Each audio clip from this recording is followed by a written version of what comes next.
एक बार फिर सेठपाल सौरात के आप सबको राम राम। और मैं आशा करता हूँ कि आप सब ठीक होंगे और ठीक ही रहेंगे।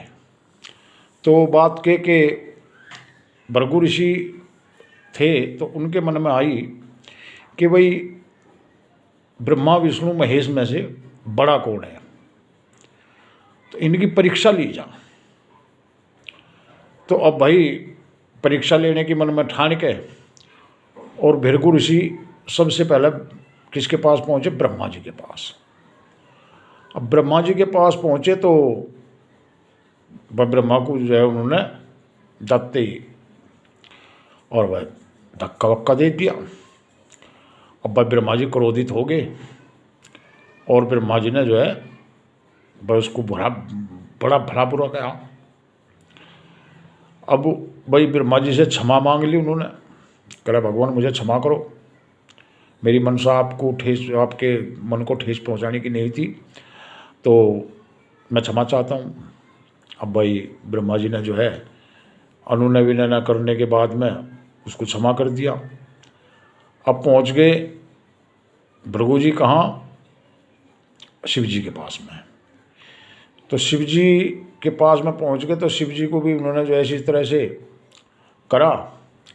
तो शिव जी ने जो है का नाम भाई क्रोधित हो गया और बहुत तीसरा नेत्र खुलन को हो गया और जो है का नाम भाई अब जो है जब क्रोधित हो गए, भाई शिव जी के क्रोध का तो सबको पता, शांत है, इतने शांत है, और फिर विक्रांत है तो विक्रांति हैं भाई, फिर तो जो है विकराल रूप धारण कर ले।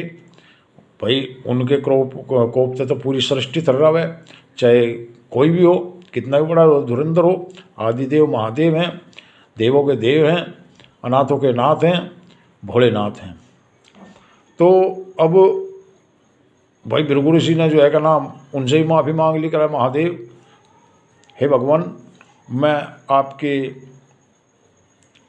मन को ठेस पहुंचाने के लिए मैंने आप ये जानबूझ के कृत्य नहीं किया, मैंने जो है क्या नाम किसी और हिसाब से किया है और मैं इसके लिए क्षमा चाहता हूँ। मैं पैरों में लेट गया लंबा बिल्कुल।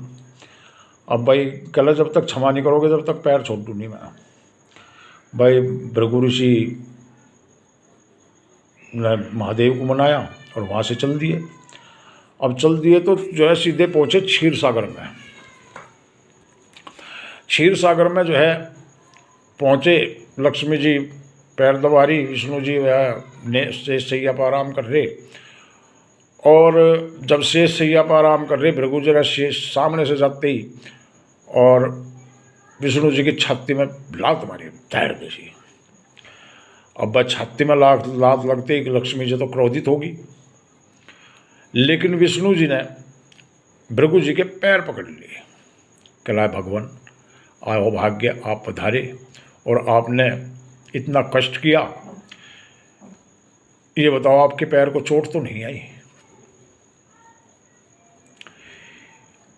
अब भाई विष्णु जो है भृगु जी लज्जित हो गए, अब निश्चिनाड़ कर ली और क्षमा याचना करने लगे, कहला भगवान मैंने त्रिदेव की परीक्षा ली कि सबसे सहनशील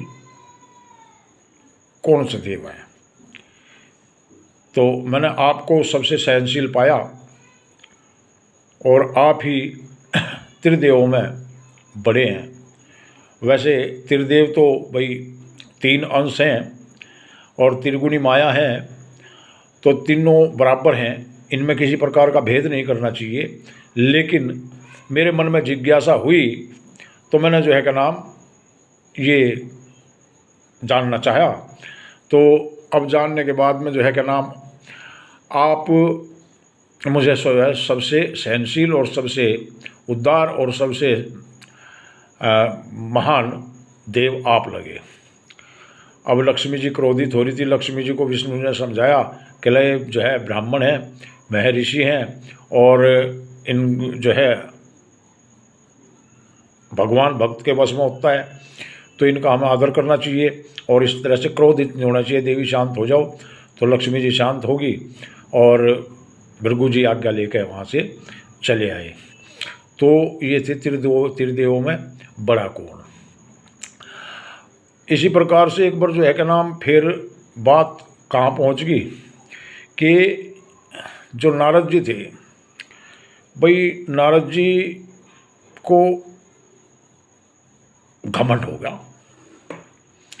अब नारद जी को घमंड हो गया तो नारद जी कहने लगे, भाई जय का नाम, भाई मेरे से बड़ा कौन, मैं महान हूँ और मैं ये कर दूँ, वो कर दूँ, वो कर दूँ, वो कर दूँ। तो अब नारद जी जो है का नाम कहाँ घूम रहे, मृतलोक में आ गए। और मृतलोक में एक आदमी का संतान नहीं होती। तो उसने जो है का नाम भाई नारद को देखा, तो नारद जी से कहा कि भाई जो है का नाम मेरे हस्तरेखा देखो और बताओ मेरी किस्मत में संतान है या नहीं, मेरी पत्नी को देखो। तो अब जो है नारद जी ने देखा, कहा भाई तुम दोनों के किस्मत में, तुम दोनों के भाग्य में कोई संतान नहीं है 7 जन्म तक भी। कहा ठीक है महाराज। अब भाई वे दोनों बिल्कुल निराश हो गए। कहा जो वो आदमी भगवान के बिल्कुल नज़दीक रहे, वही आदमी जो है हमारे, वही जो महापुरुष हैं, वही ऋषि महर्षि हमारी भाग्य में संतान नहीं बता रहे, तो फिर संतान है ही नहीं। वह अपना जो है नीरस होकर अपना जीवन व्यतीत करने लगे। अब उधर से एक महात्मा चला हुआ आ रहा, तो महात्मा चला हुआ रहा, तो अब वो आवाज़ लगा रहा कि लगा, एक रोटी दोगे तो एक लड़का पैदा होगा, 2 रोटी दोगे तो 2 लड़के पैदा होंगे, एक रोटी दोगे तो एक लड़का पैदा होगा, 2 रोटी दोगे तो 2 लड़के पैदा होंगे। अब भाई वह कह लगी, उसकी घरवाली जो निसंतान आदमी था, कह लगी अजी एक बात सुनो। कह लगी हाँ बोल। कह लगी महात्मा रोटी मांग रहा और यूँ कह रहा, अरे कह तुझे रोटी देनी हो दे दे, लेकिन दुनिया फिरे, इनके कहने से क्या होगा। जब इतने बड़े महापुरुष, इतने बड़े महर्षि जो भगवान के दौरे रहे हैं, वही टाल करेंगे तो इसके करने से क्या होगा। कहला हो या ना हो, भूखे को भोजन देना हमारा धर्म है, तो हमें भूखे को भोजन देने में क्या दिक्कत है। कहला कोई दिक्कत नहीं है। कहला तो फिर, कहला चल दोनों मिलकर खिलाते हैं। वह दोनों रोटी लेके उसके द्वारा रोटी उसने जो है खाई। कहला मेरा वरदान है कि तुम्हें 2 लड़के पैदा होंगे। अब भाई भगवान के करने किस्मत खुलनी थी, भाई एक एक करके 2 लड़के पैदा हो गए। अब 2 लड़के पैदा हो गए तो भाई पालन पोषण हुआ उनका, और जो है 4-5 साल में वे बड़े बड़े हो गए, खूब खेलना कूदना अपने। अब नारद जी फिर मृतलोक में उसी नगर में भ्रमण करने के लिए आ गए। तो भ्रमण करने के लिए आगे देखा उसने, भाई इसके यहाँ तो जो है 2 लड़के खेल रहे हैं, और मैंने तो जो कहा था जो है क्या नाम, भाई तेरे भाग्य में 7 जन्म तो संतान नहीं है, इसका मतलब मैं झूठा हो गया और भगवान ने मेरे साथ छल करा। तो अब वो कह लगे जो है क्या नाम, वो उन्होंने जाकर पूछा, कहला देख तो लिए इसके ही हैं, किसी और के हैं। अब वो घर पर, उसके घर पर गया, कहला हाँ भाई अलग निरंजन, कहला आओ नारद जी आदेश, कहला आदेश आओ बैठो, आदर सत्कार करा, बैठाया, और भाई जो भी उन्हें करना था उनका जो है वो करा। और नारद जी कह लगे यजमान, कहला हाँ मेरे मन में एक जिज्ञासा है। कहला कहो जी नारद जी। कहला ये बच्चे किसके हैं। कहला भाई आप ही के हैं दोनों, आप ही की कृपा से हुआ मामला। कहला मेरी कृपा से, मैं तो मना करके गया था। कहला इस तरह से एक जो है कि नाम महात्मा आए थे, और वो ये कह रहे थे कि एक रोटी देगा तो एक लड़का, 2 रोटी देगा तो 2 लड़के। हमने जो है 2 रोटी उनको खिला दी, उनका पेट भर गया, उनके आशीर्वाद से सब फुलवारी खिल गई। कहला अच्छा। कहला हाँ भाई। नाराज जी क्रोधित हो गए और क्रोधित होकर चल दिए वहाँ से। अब चलते सीधे गए क्षीर सागर। कहला भगवान आपने मेरे साथ छल कराया, आपने वो कराया, आपने वो कराया, आपने। कहला शांत होकर बता बात की है। कहला मृतलोक में गया मैं 5 साल पहले, 5 वर्ष पहले, तो वहाँ मैंने एक दंपत्ति का वो देखा भाग्य, तो उनके भाग्य में 7 जन्म तक संतान नहीं थी, और अब 5 साल बाद में गया तो उनके यहाँ 2 पुत्र खेल रहे हैं। तो अब ये बताओ मेरे साथ छल है या नहीं है, मैं मिथ्या हो गया और वो एक महात्मा सच्चा हो गया, उसमें इतनी ताकत होगी, वो आपसे बड़का हो गया और मेरे से बड़का हो गया। कहला नारद जी क्रोध को शांत करो, विष्णु जी कहने लगे, और एक काम करो। कहा हाँ बोलो। कहा ये एक शेर बट्टा लो, ये तराजू लो, और ये लो एक पात्र, इसमें एक शेर खून लेकर आओ भर के इंसान का। जाओ मृतलोक में। भाई जो है का नाम नारद जी आ गए भाई मृतलोक में, और भाई सबसे खून मांगते फिरे। अब कौन खून दे रहा है भगवान के नाम पे? कोई नहीं देता। भगवान के नाम पर किसी ने खून नहीं दिया भाई। सबको लगे भाई जिस्म से खून चला जाए ताकत चली जाएगी, तो एक शेर खून होता भी बहुत है। अब जो है उसने कहा भाई ठीक है। तो अब वो घूमता फिरता नारद जी उसी साधु के पास में पहुंच गया, और उस साधु के पास में पहुंचने के बाद में कहा आओ जी नारद जी, आओ जी नारद जी, आओ जी नारद जी, मेरे आओ आप पधारे। कहा क्या बात है, परेशान से हो? कहा भाई एक शेर खून चाहिए इंसान का। कहा अच्छा, इसमें तो कोई इतनी बड़ी बात नहीं है। बहुर ने जो है का नाम एक शेर तराजू में पात्र रख दिया, और एक शेर का बट्टा रख दिया, और भाई पाशिंग वाशिंग करके बिल्कुल बराबर करके, और भाई उसने खून निकालना चालू करा। वो जो है एक शेर पूरा ना होया। उसने कहा कि भाई जो एक एक कतरा मेरी उसका शरीर का, एक एक बूंद खून की जो है मैं टपका दूँगा, जब तेरा शेर पूरा हो जाएगा जब ले जाइए।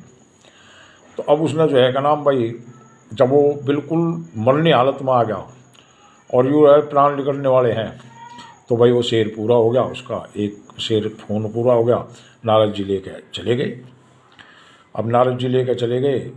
कला लो जी महाराज। कला किसने दिया? कला एक महात्मा ने दिया। कला उसी महात्मा के नाम जो है वरदान से उसके 2 पुत्र खेल ले। ठीक है। कला ऐसा कैसे? कला ऐसा ऐसे कि उसने मेरे नाम पे एक शेर खून दे दिया और मरने की हालत में आ गया, तब भी उसने मना नहीं करा। ठीक है, ये मेरी माया थी, और अगर आप चाहते तो आप भी अपना खून मुझे एक शेर खून यहीं दे सकते थे, लेकिन आपने जो है मेरे नाम पे खून देने की कोई जहमत नहीं उठाई, यानी कि कोई आवश्यकता नहीं समझी, ज़रूरत नहीं समझी। उसने दिया, तो अब ये बताओ मैं उसकी मान लूँ या तेरी मान लूँ? नारद जी पैरों में गिर गए। कहा भगवान उसी की मान लो, वो सच्चा मैं झूठा। ठीक है। तो भाई भगवान हमेशा भक्त के बस में रहते हैं। तो ये सब कहानी पौराणिक हैं और ये जानकारी है। तो अपने धर्म को बढ़ावा देने के लिए और जन जन तक इस प्रकार की जानकारी पहुंचाने के लिए, तो मैं जो है आप सभी मेरे परिवार से, सहरावत फिल्म परिवार से जुड़े सदस्यों का धन्यवाद करता हूँ, हार्दिक अभिनंदन करता हूँ, सबको राम राम करता हूँ। हर हर महादेव, जय श्री शिव शंकर, जय माता दी, जय महादेव, जय महाकाल, जय श्री राम।